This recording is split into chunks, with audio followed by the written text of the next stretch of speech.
Bonsoir tout le monde, ravi de vous retrouver pour un nouveau numéro de votre nouveau programme Chemins croisés. Les chemins qui se croisent s'enrichissent et ne devraient pas s'indigner. Et pourtant, difficile de ne pas s'indigner face à l'insensibilité. Difficile de ne pas être outré face à ce qui révulse. Le manque de reconnaissance révulse et le sentiment d'ingratitude aussi. Ils sont et font le quotidien de ce monde. Probablement car l'insensibilité et l'indifférence l'habitent en omettant de construire un monde meilleur, en cultivant le regard de l'autre, et des êtres meilleurs, en sachant remercier, des relations meilleures, en sachant regarder profondément, et des instants meilleurs, en prenant conscience davantage des avantages. On sait l'importance de la reconnaissance et de la gratitude. Entretenir en soi des sentiments négatifs de frustration et d'amertume, puis de ressentiment et de colère, empêche de nourrir toute forme de gratitude et de sentiment de reconnaissance. En psychologie, ce sentiment de reconnaissance permet de vivre plus longtemps. Le docteur Schreiber en parlait. Il en parlait et il en donnait l'exemple, en donnant de l'attention aux choses de sa vie, aux gens faisant partie de sa vie. Il offrait ce sentiment de reconnaissance absolue. Ce sentiment qui ne s'arrête pas aux êtres humains et aux êtres vivants ou marque de tendresse, mais va bien au-delà, puisqu'il englobe un merci pour la simplicité d'un rayon de soleil ou un éclair de lune, un merci pour le son d'une vague ou le murmure d'un silence, et un merci pour une journée en plus ou un pardon sans excuse. Dans un hadith, on nous rappelle qu'une heure de méditation équivaut à un an d'adoration. En fait, la méditation permet la gratitude et la reconnaissance. Cette heure de méditation va engendrer une prise de conscience de la vie, de sa beauté, et provoquer un sentiment de gratitude intense qui sert l'homme dans son être et dans sa vie. Et tel est l'objectif du message coranique, celui de nous imprégner de bonheur et non pas de nous submerger de doutes et de mal-être. Il nous est rappelé à maintes reprises, il n'y a pas de méditation qui vaille l'adoration. Puis je souhaite rappeler cette parole de Omar ibn al-Khattab, « Mon cœur a vu mon Seigneur ». Tant il méditait et était dans cette force de gratitude qui permet finalement de reconnaître le sens. Il existe dans le monde des laboratoires qui étudient les circonstances de la gratitude. Dans une université de renom en Californie, des chercheurs ont détecté que sur le plan psychologique, lorsque nous apprenons et savons nous émerveiller des petites choses, nous sommes plus heureux. Ce sentiment de bonheur est lié aux autres, car les autres nous le permettent. Ils nous le permettent dans le respect d'une relation de qualité qui rejette toute condition à sa construction. Ils nous le permettent dans un échange de qualité, car non conditionné. Et nous nous sentons plus vivants. Les bénéfices de se sentir multiples dans sa solitude, grâce à ce que nous permet l'autre, bienveillant et entier, sont énormes. Et tandis que la psychologie l'affirme, le message prophétique recommande déjà, à l'avènement de l'islam, la présence intelligente de l'homme, de la femme, leur solidarité forte pour justement apprendre à nouer des liens vrais. Un très beau hadith connu de tous insiste « Aucun de vous ne croit tant qu'il ne souhaite pas pour autrui ce qu'il souhaite pour lui-même ». C'est magnifique, non, cet esprit de solidarité lié intrinsèquement à la foi qui permet la gratitude et les rapports de qualité. Ensuite, nous avons ce hadith qui nous narre l'histoire de cet homme qui passe la nuit en recueillement et ses jours à jeûner. Tout le voisinage, extrêmement admiratif face à tant de piété, n'hésite pas à en parler au messager, Sayyidina Muhammad sallallahu alayhi wa sallam, qui interroge à son tour et dit « Qui se charge de le nourrir ?» Lorsque les voisins abasourdis répondent « Nous », le prophète, Sayyidina Muhammad sallallahu alayhi wa sallam, surprend le voisinage en disant tout simplement « Vous êtes bien meilleur que lui ». C'est exemplaire, non, cette association de la foi et du sens de l'utilité, du don et de la participation au bien-être dans la société. Et puis rappelez également ce hadith assez connu dans le rappel vaut 1001 détours, il souligne la nécessité de visiter les malades. Le messager rappelle que celui qui rend visite à un malade est une excellente personne et sa délicatesse lui permet d'embrasser la béatitude éternelle. C'est fabuleux, non?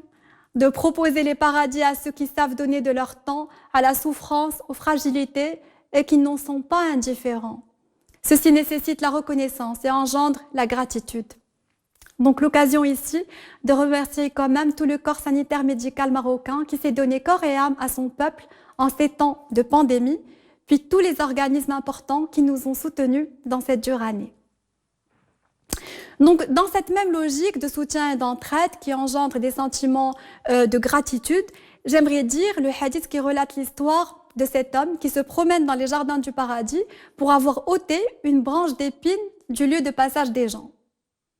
Que dire de ceux qui sont utiles, qui sauvent des vies, qui participent à donner à manger, à offrir des sourires, à construire des toits, à nouer des liens, à permettre des opportunités, à dissiper les malentendus. Tous ceux qui permettent ce sentiment de gratitude car ils en sèment les graines partout sur leur passage. La révélation nous en parle, les recommande, les appuie, les soutient. La révélation les honore. Car ce sentiment de reconnaissance permis par ces êtres donne cet éclat de vie et de luminosité que même le plus jeune âge ne procure pas. Le sentiment de fraîcheur se lit dans un regard qui a reçu cette forme d'amour. C'est de cet amour dont nous parle le prophète Sidna Muhammad sallallahu alayhi wa sallam. Son message est profondément amour, reconnaissance et gratitude pour le bien-être de l'homme, de la femme, dont il a eu la mission de couvrir de mots utiles. À nous d'entendre et d'en faire le rappel. Ce rappel a été fait à la suite d'autres recherches et expériences permettant d'attester ces dires d'il y a plus de 14 siècles. Par exemple, sur le plan physiologique, des études affirment qu'il y aurait un lien entre le phénomène de gratitude, celui de savoir s'émerveiller, et celui de longévité. Oui, les recherches ayant permis ces attestations ont été effectuées par le biais de critères particuliers bien précis, déterminants et concrets, et ce, dans un couvent. Il y a plus de 100 ans d'archives dans ce couvent, plus de 100 ans de lettres biographiques, et puis un tas de dossiers médicaux, de femmes qui ont habité dans ce couvent. Donc, sans entrer dans les détails de la recherche, ils ont calculé et analysé le nombre de mots utilisés qui manifestent de l'émerveillement, de l'optimisme. Et ils ont comparé et rapporté la concentration de gratification de ces femmes ayant vécu au couvent avec non seulement leur état de santé, mais la durée de leur vie. Constat. Celles qui avaient cette capacité de remercier et de s'émerveiller ont vécu longtemps et en de bonnes conditions, en ayant cette qualité de vie si convoitée. Voilà pourquoi le concept du pardon est si recommandé en islam. Souvent, dans nos sociétés, nous parlons peu de ce qui va bien. Or, il suffit dans sa journée de repérer ce qui nous a fait du bien pour augmenter son état de bonheur. Dans la tradition prophétique, ceci nous est recommandé par le fait de rendre grâce à Dieu. Alhamdulillah.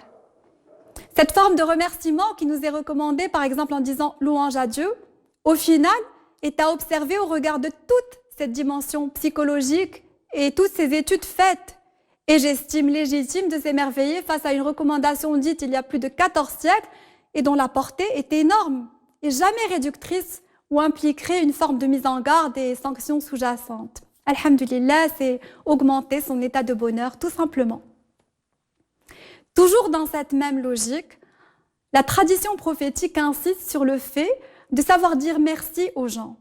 Merci à Dieu, merci à l'univers, tout simplement. Le prophète Sidna Muhammad sallallahu alayhi wa sallam dit « Celui qui ne remercie pas les gens ne remercie pas Dieu ». Sa parole, si on s'y concentre, rejoint tous les propos dits antérieurement, c'est-à-dire qu'il ne s'agit pas d'une mise en garde à mettre sur le champ de l'interdit, mais comme une proposition de bonheur, un indice vers le chemin de paix intérieure. Il est vrai que prise au sens littéral, cette mise en garde peut être réductrice ou la réduite au fait de remercier les gens mécaniquement afin d'être dans la reconnaissance des dons de Dieu.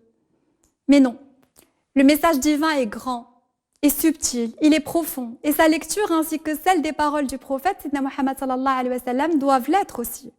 Et puis pour couronner le tout, ces études démontrent qu'être reconnaissant au sommeil apporte un meilleur endormissement, long et profond. Et les recommandations visant à remercier Dieu, la vie et les gens sont également proposées à ces moments-là. Il est clair que le but ultime de la révélation est plénitude pour nous, bonheur et longévité. Augmentez votre niveau de bonheur. Nous ne sommes aucunement dans la dimension de péché ou faute ou erreur ou prescription ou ordre, mais dans une tendresse infinie de conseils destinés à faire de nos journées et de nos nuits des instants de beauté éternelle. Car notre cerveau, une fois qu'il est connecté à de la reconnaissance, il ne peut ressentir de la colère ou du ressentiment, et ceci est grand. Il s'agit d'amour et de recommandations pour vivre cette longévité et qualité de vie dont nous parlent les études antérieures. Mais l'insensibilité se banalise et le manque de reconnaissance peuple les esprits. Le jugement aussi. Les hommes et les femmes sont devenus des tribunaux ambulants, avec la mémoire des actes de bienveillance courte et la facilité de juger l'erreur ou ce qui lui apparente rapide, ce qui engendre un manque de reconnaissance et un manque de gratitude. Le prophète Sidna Muhammad sallallahu alayhi wa sallam a reçu la révélation dans une région dure et ingrate, et pourtant, c'est dans ce lieu même de dureté qu'il lui fit révéler la douceur et la dignité des êtres, outre la gratitude et l'amour. Alors je conclus sur cet amour ce soir, le plus beau des concepts. J'aime rappeler ce hadith qudsi sur lequel donc je finis l'épisode de ce soir. Dieu s'adresse à nous et dit « Je suis ce que vous pensez de moi. Je suis avec vous tant que vous m'invoquez. Si vous m'invoquez en vous-même, je vous invoque pareillement. Si vous m'invoquez dans une assemblée, je vous invoquerai dans une bien meilleure. Si vous vous approchez de moi d'un empan, je m'approcherai de vous d'une coudée. Et si vous vous approchez de moi d'une coudée, je m'approcherai de vous de 2 coudées. Si vous marchez, je cours. » Et cette métaphore est gratitude. Elle est reconnaissance de la part de l'être suprême envers l'être humain. Il reconnaît, il honore. Cette métaphore est espoir, elle est don, elle est merveille. Et comme Dieu dit lui-même, « Je suis ce que vous pensez de moi que je suis ». Alors soyons des amoureux éternels. Voilà, sur ce, je vous dis merci de m'avoir suivi et à très vite pour une nouvelle réflexion. Et puis croisons nos chemins. Belle fin de soirée à vous, restez avec nous pour la suite de nos émissions sur Assaïd Issa. Merci.